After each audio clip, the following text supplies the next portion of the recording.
Welcome back to our YouTube channel Power Plant Canning. Today video is about a very important topic related to boiler operation and maintenance.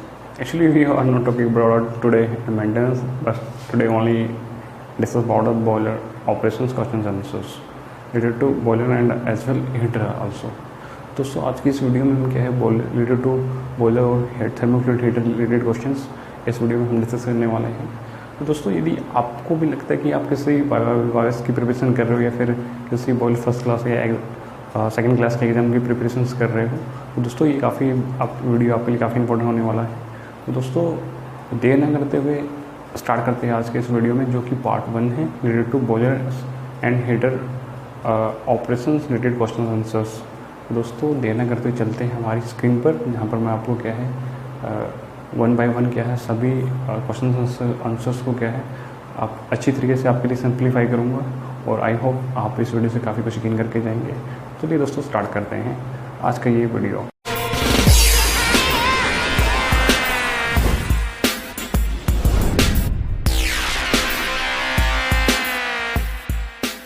जैसे कि हम अपनी screen पे आ गए हैं, तो दोस्तों पहला क्वेश्चन है कि cases of insufficient water level in boiler are, कि भाई क्या कारण हो सकते हैं कि बॉयलर में पर्याप्त मात्रा में पानी नहीं है।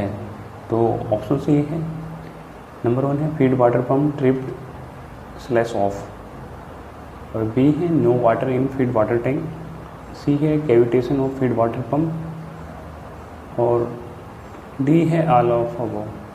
कि भाई जो अपना बॉयलर उसमें पर्याप्त मात्रा में पानी नहीं जा रहा, उसके पीछे क्या कारण हो सकते हैं। कि सबसे पहले ये है कि भाई या तो जो फीड वाटर पंप है वो ट्रिप हो गया या फिर बंद है। दूसरा है कि भाई फीड वाटर टैंक के अंदर पानी ही नहीं है, और सी है कि जो भाई पंप है फीड पंप है उसमें कैविटेशन प्रॉब्लम है, इसकी वजह से पानी नहीं है। तो दोस्तों ये जो इसके ऊपर जो तीनों ऑप्शन है ये बिल्कुल करेक्ट है। तो इसका आंसर रहेगा ऑल ऑफ अबव यानी डी। तो दोस्तों नेक्स्ट क्वेश्चन की तरफ मूव आउट करते हैं। नेक्स्ट क्वेश्चन में क्या पूछ रहे हैं कि भाई इसमें सेकंड क्वेश्चन में इन्होंने पूछा है कि भाई मॉर्बी इग्मा water level controllers use for controlling the feed water pump on off and boiler safety. भाई जो मॉर्बी है या फिर इग्मा वाटर लेवल कंट्रोलर है वो क्या है फीड पंप को चालू या बंद करने के और बॉयलर सेफ्टी के काम में आते हैं। तो दो ऑप्शंस दो है इनमें, एक ट्रू है एक फॉल्स है। तो दोस्तों जो ये स्टेटमेंट है ये ट्रू है, तो इसका आंसर क्या रहेगा ट्रू यानी ए। नेक्स्ट क्वेश्चन की तरफ मूव आउट करते हैं। नेक्स्ट क्वेश्चन थर्ड है, इसमें क्या पूछा गया है कि भाई sequence control is not use to, कि भाई इनमें से सीक्वेंस कंट्रोल किन में नहीं यूज होता। ऑप्शन से have proper timing in start up of the burner. भाई जो बर्नर की जो अपने ऑयल फायर बर्नर बॉयलर्स होते हैं वहाँ पे क्या है बर्नर की जो टाइमिंग है प्रॉपर उसको बर्नर को स्टार्ट या स्टॉप करने के काम में आता है। 2 है monitor the flame, 2 control the pre and post burn, और डी है नन ऑफ द अबव। तो दोस्तों देखा जाए तो जो सीक्वेंस कंट्रोल है उसका लॉजिक डिफरेंट होता है। तो दोस्तों तो इनमें से देखा जाए तो कोई भी ऑप्शन नहीं है, ये सारे डिफरेंट हैं, डिफरेंट मॉडल्स इनके लिए काम करते हैं इनकी कंट्रोलिंग के लिए। तो इनमें से कोई भी सीक्वेंस कंट्रोल के में नहीं आता, तो इसका ऑप्शन रहेगा डी यानी नन ऑफ द अबव, क्योंकि इनमें टिक कर रखा टू मॉनिटर द फ्लेम जो कि रॉन्ग है। तो इसका करेक्ट आंसर रहेगा नन ऑफ द अबव। तो नेक्स्ट क्वेश्चन की तरफ मूव आउट करते हैं। नेक्स्ट क्वेश्चन में पूछा गया है जो कि फोर्थ क्वेश्चन है अपना, to avoid back firing which safety is use to in gas fired boiler. कि भाई जो बैक फायरिंग है उस यानी बैक फायरिंग को रोकने के लिए इनमें से कौन सी सेफ्टी गैस फायर्ड बॉयलर में होती है।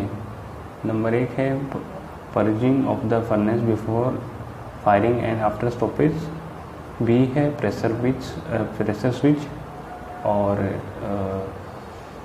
सी है वाल्व प्रोविंग सिस्टम, और डी है ऑल ऑफ अबव। देखा जाए तो दोस्तों ये सारी चीज़ें जो अपने गैस फाइड बॉयलर होते हैं उसमें सभी सेफ्टीज़ ये यूज की जाती हैं, तो इसका करेक्ट आंसर रहेगा ऑल ऑफ अबव। तो दोस्तों नेक्स्ट क्वेश्चन की तरफ मूव आउट करते हैं। नेक्स्ट क्वेश्चन है furnace in SM boiler failure melt down happen because, कि भाई जो SM बॉयलर होते हैं उनकी फर्नेस फेलियर या मेल्ट डाउन होती है किसके कारण। इसमें ऑप्शन है no water in the boiler, B है low steam output from boiler, C है high TDS in feed water, और डी है नन ऑफ द अबव। देखा जाए तो जो फर्नेस मेल्ट डाउन होती है क्या होती है, जो नो वाटर इन बॉयलर, क्योंकि बॉयलर में वाटर ही नहीं है, जैसे कि वाटर वॉल पैनल्स होते हैं तो उसमें वाटर सर्कुलेट नहीं होगा, तो क्या होगा जो फर्नेस का इतना 950 to 100 डिग्री फ्रेंस टेम्परेचर होता है, तो क्या है वो वाटर वॉल पैनल्स को मेल्ट डाउन कर देते हैं। तो उसके पीछे रीजंस क्या रहते हैं, उसके पीछे रीजंस रहते हैं कि no water in the boiler, boiler में वाटर ही नहीं रहेगा तो फिर फर्नेस तो ऑलरेडी ही मेल्ट डाउन होगी, इसका करेक्ट आंसर रहेगा A, no water in the boiler. Next question की तरफ मूव करते हैं। 6 क्वेश्चन है flow control valve use to in bypass line in thermic fluid circuit, कि भाई जो फ्लो कंट्रोल वाल्व के लिए यूज किया जाता है थर्मिक फ्लूइड सर्किट में वो सही है या गलत है। तो दोस्तों बिल्कुल सही है, क्योंकि बाईपास में हम एक कंट्रोलिंग वाल्व देते हैं जो कि फ्लो को कंट्रोल करने में काम आता है। जो लोग हीटर्स में काम करते होंगे आपको देखते होंगे कई बार वो इन द स्टार्टिंग वो बाईपास ओपन करके रखते हैं with the reasons of flow. तो क्या है आफ्टर दैट जैसे जैसे प्रोसेस में हीट एक्सचेंज होती रहती है उस हिसाब से वो क्या है बाईपास वाल्व कंट्रोल को बाईपास वाल्व क्या है कंट्रोल करते हैं फॉर रेगुलेटिंग द फ्लो। तो दोस्तों ये स्टेटमेंट है, ये जो ट्रू रहेगी। नेक्स्ट क्वेश्चन की तरफ मूव आउट करते हैं। नेक्स्ट क्वेश्चन है 7th क्वेश्चन में पूछा गया है कि भाई if water are use to pressure switches for steam press high safety then safety valve on boiler are not required. इनका कहना है कि भाई यदि हम pressure switch 2 pressure switch use कर रहे हैं बॉयलर सेफ्टी के लिए, क्या हमें सेफ्टी वाल्व बॉयलर पर रिक्वायर्ड होंगे या नहीं। देखो भी प्रेशर स्विच है जो उनका अपना काम होता है, लेकिन जो सेफ्टी वाल्व है उनका अपना काम है। तो दोस्तों क्या है ये डिफरेंट थिंग्स है, डिफरेंट काम पे काम करते हैं। तो क्या है जो हमारा सेफ्टी वाल्व है वो तो मैंडेटरी होना ही चाहिए। तो क्या है ये स्टेटमेंट क्या रहेगी फॉल्स, वही हमें सेफ्टी वाल्व तो लगाने ही लगाने हैं बॉयलर के। तो नेक्स्ट क्वेश्चन है, नेक्स्ट क्वेश्चन पूछा गया है कि भाई for constant water level control 3 element control system is not fulfilled. इन्होंने बोला कि भाई यदि हमें कांस्टेंट वाटर लेवल मेंटेन करना है क्या तो उसमें 3 लेवल कंट्रोल सिस्टम है वो यानी कारगर है या नहीं है। तो ये स्टेटमेंट रहेगी फॉल्स, क्योंकि दोस्तों 3 एलिमेंट कंट्रोल सिस्टम काफ़ी एफिशिएंट वे से कवर करता है। मोस्टली बड़े बड़े प्लांट्स में क्या है 3 एलिमेंट यूज़ किया जाता है। 3 एलिमेंट्स मैं बार बार बताता हूँ अपनी वीडियोस में, यदि आपको नहीं पता तो मैं फिर भी बता रहा हूँ कि 3 एलिमेंट्स होता क्या है। दोस्तों 3 एलिमेंट्स में होता क्या है कि जो अपना ड्रम लेवल होता है, फीड वाटर फ्लो होता है और स्टीम फ्लो होता है। तो इन्हीं तीनों एलिमेंट को लेकर एक लॉजिकल बनाया जाता है जो कि अपना फीड वाटर कंट्रोल करता है टू द ड्रम, जो उसका कॉन्स्टेंट लेवल मेंटेन करके रखता है। तो दोस्तों क्या है ये रहेगा फॉल्स कि भाई ये काफ़ी कारगर होता है, ये प्रेफर्ड तो होना ही ज़रूरी है। तो दोस्तों ये क्या है इसका जो आंसर रहेगा वो रहेगा फॉल्स। नेक्स्ट क्वेश्चन को मूव आउट करते हैं। नेक्स्ट क्वेश्चन में पूछा गया है कि major cases of accident in thermic fluid heater is, भाई जो ज़्यादातर एक्सीडेंट के कारण क्या होते हैं थर्मिक फ्लूइड हीटर में। ऑप्शन है leak of the TFH coil inside the furnace, failure of sequence control, higher flow of TF through the unit, all of the above. दोस्तों जो आप इसमें देख रहे हो एक टिक किया हुआ है वो बिल्कुल गलत है। लेकिन दोस्तों देखा जाए तो मेजर एक्सीडेंट्स क्या रहेगा कि भाई यदि थर्मिक फ्लूइड हीटर्स में यदि लीकेज होती है तो काफ़ी बड़ी भयानक आग की रूप ले लेती है। तो दोस्तों यदि फ्लो ज़्यादा रहेगा तो कोई डजंट मैटर्स कि भाई इतना मेजर एक्सीडेंट होगा। सीक्वेंस कंट्रोल फेल हो जाए तब भी आग नहीं लगेगी, लेकिन आग कब लगेगी यदि leakage of TFH coil inside the furnace, यदि फर्नेस के अंदर कोई लीकेज हो गई तो उस दौरान क्या है जो ऑयल है वो आग के ऊपर गिरेगा तो काफ़ी बड़ा ब्लास्ट हो सकता है। तो सो दैट इसका जो करेक्ट आंसर रहेगा वो रहेगा A, leakage of TLS coil inside the furnace. और नेक्स्ट क्वेश्चन की तरफ मूव करते हैं। 10th क्वेश्चन है, fuel gas reversal chamber in Selmax boiler is considered as a pressure part. जो भाई जो फ्यूल गैस रिवर्सल चैम्बर होता है सेलमैक्स बॉयलर्स के अंदर, उसको एक प्रेशर पार्ट माना गया है। ये ट्रू है या फॉल्स है? दोस्तों ये बिल्कुल ट्रू है, क्योंकि हर एक पार्ट क्या है IBR अप्रूव्ड लगता है बॉयलर्स के अंदर, सेलमैक्स बॉयलर्स के अंदर। तो क्या है हर एक पार्ट्स क्या है सपोज दैट जैसे कि अपने रिवर्सल चैम्बर होते हैं जो फ्यूल गैस को डाइवर्ट करता है, तो क्या है वो भी उसकी जो वॉल थिकनेस है वो IBR अप्रूव्ड होती है। तो क्या है वो जो उसको भी क्या है प्रेशर पार्ट इसमें इसको बताया गया है। सो दैट इसका जो करेक्ट आंसर रहेगा उसका रहेगा ये ट्रू।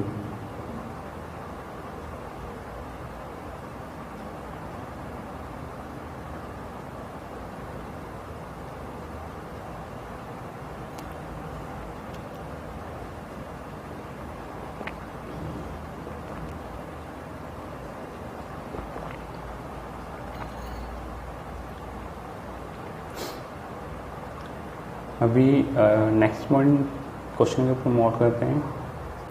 नेक्स्ट क्वेश्चन है 11th है, इसमें पूछा गया है कि भाई 3-वे control valves are used in thermic fluid circuit to have constant flow of the thermic fluid through the head. भाई इनको पूछा गया जो हमारा 3-वे कंट्रोल वाल्व है वो थर्मिक फ्लूइड सर्किट के अंदर कांस्टेंट फ्लो मेंटेन करने के काम आता है। ये ट्रू है या फॉल्स है? दोस्तों ये बिल्कुल ट्रू है। जो इसमें टिक लगा वो बिल्कुल गलत है। इसका जो ऑप्शन रहेगा ये जो कि ट्रू है।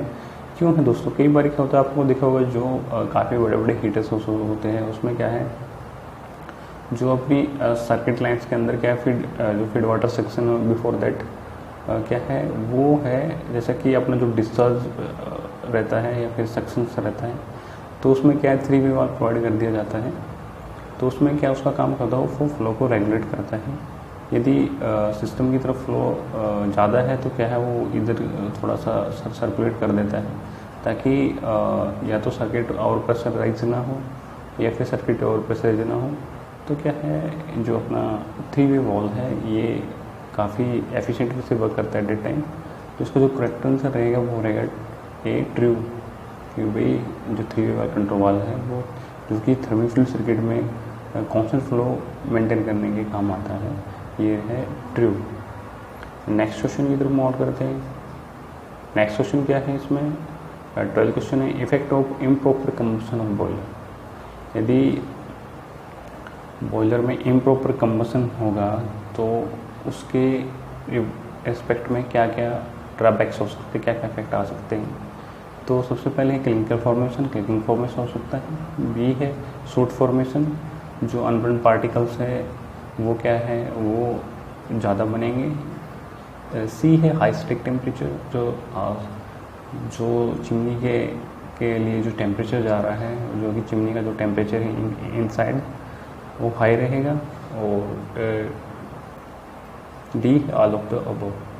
कि दोस्तों बिल्कुल सही है बताया गया है कि क्योंकि भाई यदि जो हमारा इम्प्रॉपर कंबशन होगा उसमें क्लिंकर फॉर्मेशन भी होगा, जो सूट फॉर्मेशन अनबर्न्ड भी होगा और प्रॉपर वे से हीट एक्सचेंज नहीं हो पाएगी और क्या है हाई स्टेक टेम्परेचर हमारा जाने लगेगा। तो इसका जो करेक्ट आंसर रहेगा वो रहेगा all of the above. 13 question से इसमें पूछा गया है कि इन 3 element control the parameter is not used. Already मैं बता चुका हूँ, आपको ऑप्शंस देख के ही पता लग जाना चाहिए कि इसका आंसर क्या रहेगा। जो दोस्तों जो 3 एलिमेंट कंट्रोल सिस्टम होता है उसमें क्या है मैंने 3 एलिमेंट बताए थे जो कि थी boiler drum level, steam flow and water flow. ये 3 जो फ्लो है तीनों को कंपनसेट करके एक लॉजिकल बनाया जाता है जो कि हमारा फीड वाटर कंट्रोल स्टेशन पे वर्क करता है, उसके कंट्रोल्स को ऑपरेटिंग करता है एज पर 3 पैरामीटर्स। तो दोस्तों इसमें क्या है जो फर्नेस ड्राफ्ट है जो कि करेक्ट आंसर टिक किया गया है वो क्या है जो फर्नेस ड्राफ्ट से जो फर्नेस 3 एलिमेंट कंट्रोल सिस्टम में काम नहीं आता। तो क्या है अच्छा जो करेक्ट आंसर रहेगा वो रहेगा फर्नेस ड्राफ्ट। फर्नेस ड्राफ्ट इसमें से यूज नहीं होता 3 लेवल एलिमेंट कंट्रोलर में। तो दोस्तों नेक्स्ट क्वेश्चन है, नेक्स्ट क्वेश्चन की तरफ मूव करते हैं। इसमें 14 क्वेश्चन बताया कि differential pressure switch across heavy fuel heater is use to. Option है cut off the burner due to the low flow conditions, और indicate choking of the coil, indicate high pressure at the coil, D है none of the above. कि भाई जो हमारा differential pressure switch है जो thermofluid heater में, HF heaters में, वो कब काम आता है? कि भाई इंडिकेट चोकिंग ऑफ द कोयल, बिल्कुल भी नहीं। इंडिकेट हाई प्रेशर एट कोयल, बिल्कुल भी नन ऑफ द अबव। कि भाई यदि हमारा सपोज है जो डिफरेंस प्रेशर होता है कि इनलेट या आउटलेट में जो डिफरेंशियल प्रेशर का जो लॉजिक्स बनाते हैं वहाँ पे क्या है, उसमें एक स्पेसिफिक प्रेशर सेट पॉइंट होता है कि भाई जो सपोज दैट कि जो डिफरेंशियल प्रेशर है वो 1.5 है, कंटिन्यू 1.5 से अबव से चल रहा है। यदि at the time due to the leakage of the coil या फिर due to the improper flows, यदि वो डिफरेंशियल क्या है 1.5 से बिलो चला गया तो क्या है, वो क्या है अपना जो बर्नर है उसको क्या है due to the low flow condition क्या उसको कट ऑफ कर देता है। तो इसका करेक्ट आंसर रहेगा कि cut off the burner due to the low flow conditions, कि ये बर्नर को बंद कर देता है जब जो बिल्कुल लो फ्लो वाली कंडीशन जनरेट होती है। तो नेक्स्ट क्वेश्चन है वो है 15, और सॉरी ये 14 और 15 होती है, यहाँ पे डायरेक्ट 16 आ गया है आपको। अभी जो 16 क्वेश्चन में पूछा गया है ये है कि which type of instrument is used to control flue gas temperature. कि भाई इनमें से कौन सा इंस्ट्रूमेंट है जो कि फ्लू गैस टेम्परेचर को कंट्रोल करता है। ए है पीआईडी कंट्रोल, बी है ऑन ऑफ कंट्रोल, सी है सीक्वेंस कंट्रोल, डी है ऑल ऑफ अबव। तो दोस्तों इसमें क्या है, जो कंट्रोल यूज़ करता है वो on end of control use करता है, क्योंकि यदि suppose that fuel gas temperature high जाता है तो एट दैट टाइम क्या है वो फ्यूल गैस जो अपने फ्यूल फीडिंग सिस्टम उसको कट ऑफ कर देता है, और जैसे ही टेम्परेचर कंट्रोल हो जाता है उसको क्या है स्टार्ट कर देता है। तो क्या दोस्तों ये जो ऑन ऑफ कंट्रोलर है ये क्या है फ्यूल गैस के टेम्परेचर को कंट्रोल करने में काम आता है। नेक्स्ट क्वेश्चन है ये 17 क्वेश्चन से ये काफ़ी सही अच्छा क्वेश्चन है in the point of view boiler operations. इसमें पूछा गया कि the combined steam discharge capacity of both the safety valve should be 3/4 of the maximum steam generation capacity of the boiler. ये जो स्टेटमेंट है ये ट्रू है या नहीं है आपको ये बताना है। तो आपको थोड़ा सा अच्छे से इसको अंडरस्टैंड करना पड़ेगा, तो उसके लिए मैं दोबारा से इसको आपके लिए रीड आउट कर रहा हूँ।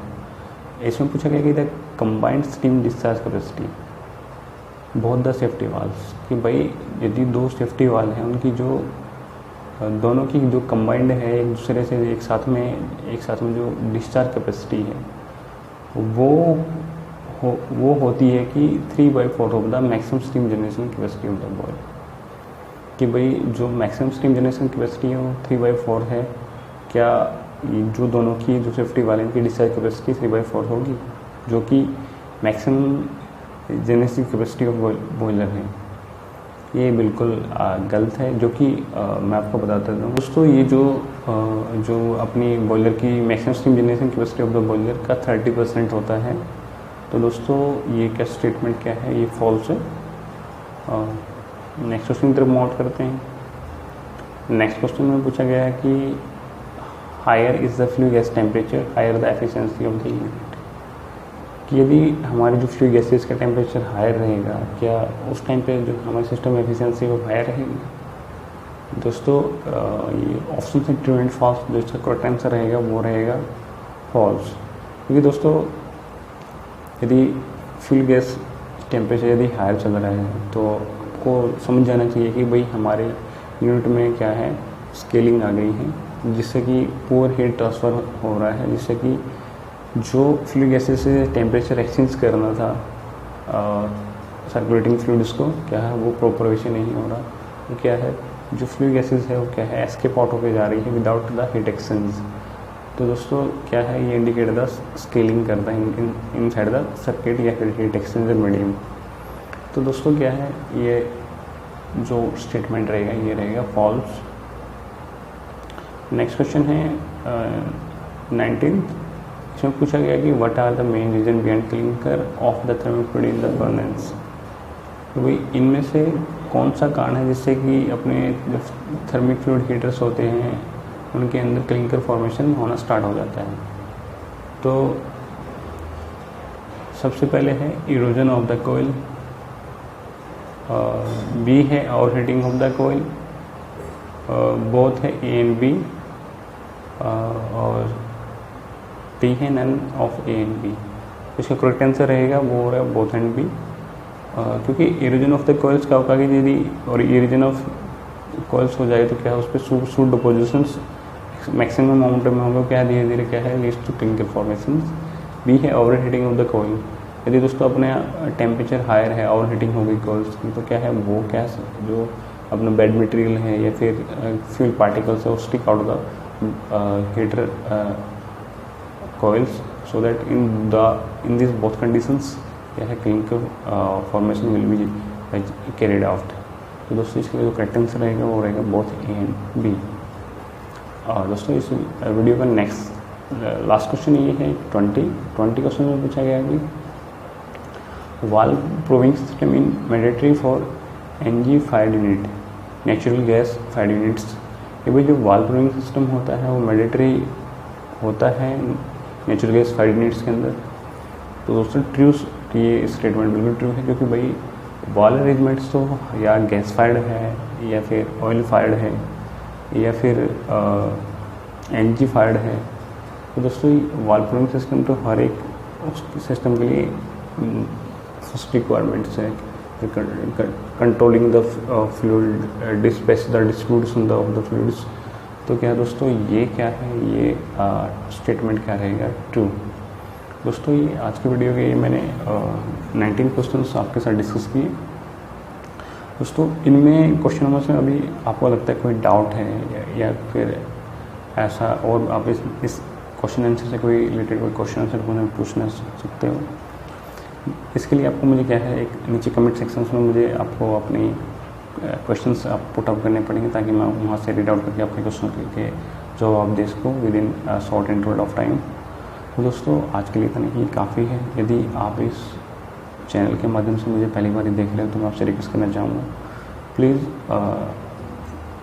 Subscribe this channel as soon as possible, क्योंकि इस चैनल के माध्यम से मैं पावर प्लांट रिलेटेड इन्फॉर्मेशन देता रहता हूँ related to operation and maintenance.